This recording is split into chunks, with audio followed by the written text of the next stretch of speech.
Speaking of the future, 2020.24 over-the-air update is now available for early access in North America, and it is actually rolling out to Chinese drivers right now. So there's been backup camera improvements in this Tesla update, and Tesla says you can now view video streams coming from your side repeater cameras for added visibility around the vehicle. When the backup camera is visible, simply swipe to display the repeater camera video feeds. For those of you who don't know what the repeater cameras are, on the Model 3 and I believe the Model S and X and Y, you have it's kind of like in the middle of the front quarter panel, that little thing, and has the Tesla T on it. I think there's a blinker on there. That's why it's called the repeater.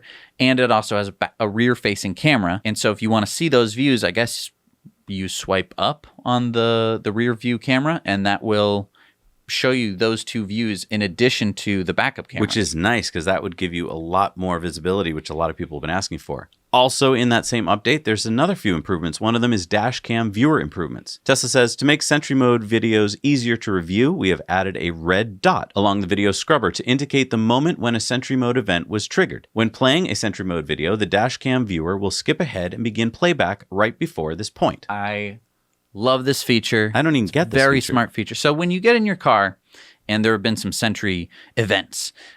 Sentry events can be triggered by someone just passing by your car. It could also be, a multitude of different things. And it could be that someone has keyed your car and you don't even know about it yet. Or it could be that someone did something else bad to your car or committed some other crime. And it tells you that there have been some number of events since you've last been in your car. And it can be anywhere between, like 3 to 100. And the problem is when I get in my car and it says like 12 events, I do not want to spend 2 hours going through footage because it takes 10-minute clips. And I don't want to have to go through 2 hours of footage to find out like that nothing has happened. Oh, wait, so a red dot just appears where that event was. You can go right to it. Because basically what happens is it's constantly recording. And then when a Sentry event happens, it records about 10 minutes before the event occurs. So that way when you're watching Sentry Mode footage, you're probably going to be watching for quite a while with nothing happening. And then almost at the end of the video, some guy might walk past your car and scratch it or do something bad. And if you don't know where that event is, it's going to be harder for you to tell. So this is a great improvement. The next improvement is walkaway door lock improvements. Tesla says you now have the option to disable walkaway door locks when your vehicle is parked at home. Tap Controls, Locks, and select Exclude Home.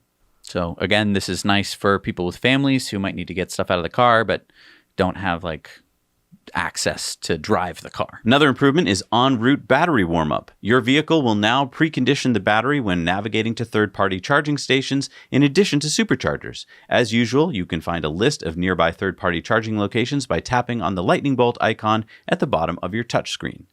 So I guess you could even fake this out if you wanted to warm up your car so that you get regenerative braking in the winter. Right, because in the winter, your battery is cold. You're not going to get as much regen.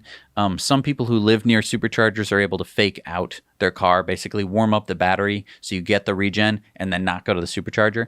I kind of wish that there was just a button to warm up your battery pack and kind of demystify the whole what it's doing there. Like, does it just bring the temperature up and then stop, or does it keep holding it there? Like if I'm driving circles around the supercharger and it says preconditioning for supercharging, is it still heating the battery? Like what is it doing? So I would love to have a little button that just says like, warm up my battery, even from my phone would be great. Because then you could just start out with regen. And the last improvement in 2020.34, Tesla says, help Tesla continue to develop safer vehicles by sharing camera data from your vehicle. This update will allow you to enable the built-in cabin camera above the rearview mirror. If enabled, Tesla will automatically capture images and a short video clip just prior to a collision or safety event to help engineers develop safety features and enhancements in the future.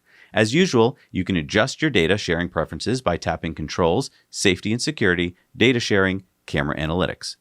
So wait a minute. This is going to let Tesla spy on us? This is the first time that we've heard of Tesla turning on that cabin camera, the camera that looks into the interior of the car. And so we can control that.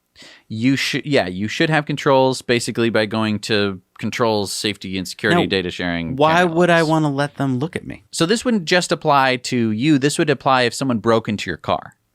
Okay. So basically, if there was a Sentry mode event where it detected glass breaking, Oh, it would capture the thief? it could capture the thief leaning into your car, stealing your laptop or stealing your car or whatever, which could help identify the burglar because they might, have a better picture of their face on the inside of the vehicle. But excluding criminal events like that, so it says that basically if I'm driving along and I get into an accident, it's going to record the interior. Why do we need interior shots during an accident or a safety event?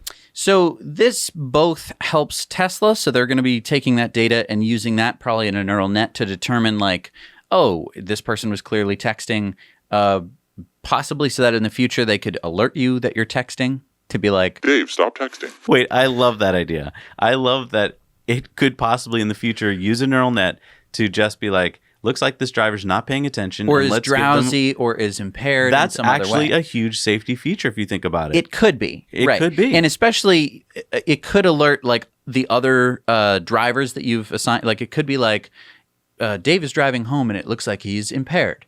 Would you like to do something? And so if you're like his mother or significant other, you could be like, stop the car or send a message or call. Or call him and be Yeah, like, honey, it seems like you're tired. Do you want to talk? Right. But also, it would be good in the case of an accident where someone claimed that you were texting and maybe you weren't. This is a great way to I think it'd be- verify your innocence. I think it'd be great if Tesla just implemented a stop texting app so that it was like you pick up your phone to text and it's like, stop texting.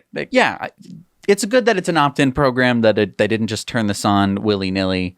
It seems like you have to actually turn it on if you want it to happen. And Tesla says that the images captured by the cabin-facing camera will not be associated with the driver to protect your privacy. But it will have a picture of your face. So, I mean, unless you're one of those people who drive around with the face mask on Maybe all they'll day. blur it, I don't know.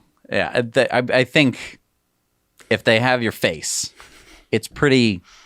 It's Minority Report time. It won't be like attached to the car, so it would be harder to determine who it was. But like if you knew when the accident happened, where it happened, like there would be ways of figuring it out. But I think it's basically a way for them to keep... Are you going to turn it on? Law enforcement. I don't know. But I think that this is a way to keep like the big brother, or at least the government, from being able to see and know who is doing what.